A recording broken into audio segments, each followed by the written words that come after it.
Hello दोस्तों। आज जो कहानी मैं आपको सुनाने जा रहा हूँ वो है अजय और उसकी पत्नी नीरा की। अजय अपनी पत्नी नीरा को दिल्ली के एक बहुत ही हॉन्टेड हॉस्पिटल में इलाज के लिए ले जाता है, जहाँ उसका सामना फोर्थ फ्लोर पर एक चुड़ैल से होता है। तो क्या उस चुड़ैल ने अजय और नीरा को मार दिया या फिर वो लोग बच निकले? तो चलिए इस राज को जानने के लिए सुनते हैं इस खौफनाक कहानी को अजय की जुबानी। मेरा नाम अजय है और ये घटना साल 2017 की है, जब मैं अपनी पत्नी नीरा को दिल्ली के एक पुराने गवर्नमेंट हॉस्पिटल में भर्ती कराने गया था। वो हॉस्पिटल अभी भी चालू है, लेकिन लोग वहाँ जाने से भी डरते हैं, खासकर उसकी चौथी मंजिल पर। एक रात दिल्ली में ज़बरदस्त बारिश हो रही थी। मेरी पत्नी को अचानक बहुत तेज बुखार और सांस लेने में दिक्कत होने लगी, इसलिए मजबूरी में मुझे नज़दीक का वही पुराना हॉस्पिटल चुनना पड़ा। हॉस्पिटल बाहर से देखने में ही अजीब लग रहा था। काली दीवारें, जगह जगह से उखड़ा हुआ प्लास्टर और टूटी हुई खिड़कियां, और अंदर जाते ही सिलन की भारी गंध। लेकिन जब हम हॉस्पिटल के अंदर गए तभी अचानक लाइट चली जाती है। फिर हमें वहीं एक नर्स मिलती है जो कहती है कि सर 10 मिनट रुकिए, लाइट आते ही इन्हें डॉक्टर देख लेंगे। हम लोग इंतज़ार करने लगे, लेकिन अंधेरे में वो हॉस्पिटल बहुत ही डरावना लग रहा था।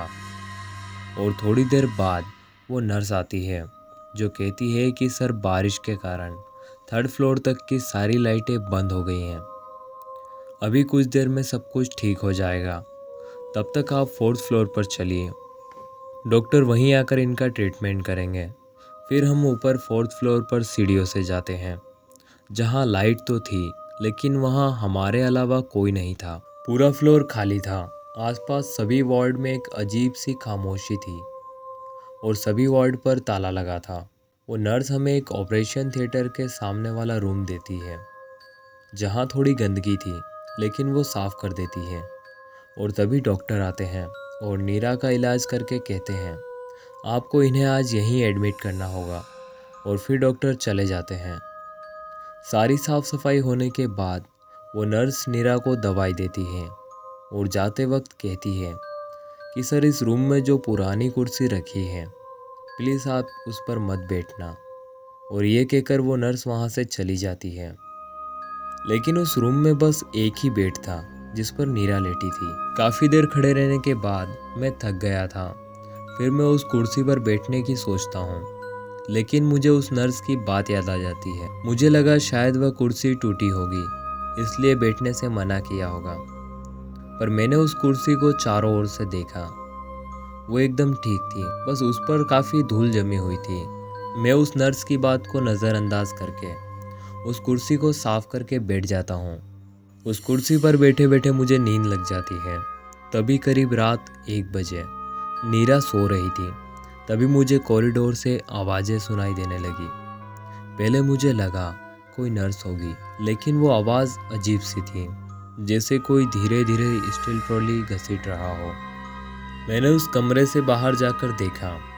कॉरिडोर बिल्कुल खाली था, लेकिन ट्यूबलाइट तेज़ी से झपक रही थी और मुझे साफ सुनाई दिया पहियों के घिसटने की आवाज़।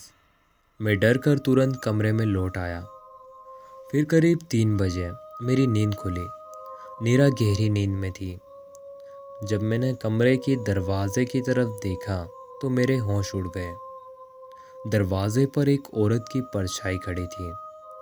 उसके बाल खुले हुए थे और सफ़ेद पेशेंट वाला गाउन पहन रखा था, जिस पर गहरे लाल धब्बे थे, जैसे ताज़ा खून हो। वो बिना हिले डुले एक ही जगह पर खड़ी रही और फिर अचानक कमरे के अंदर आने लगी।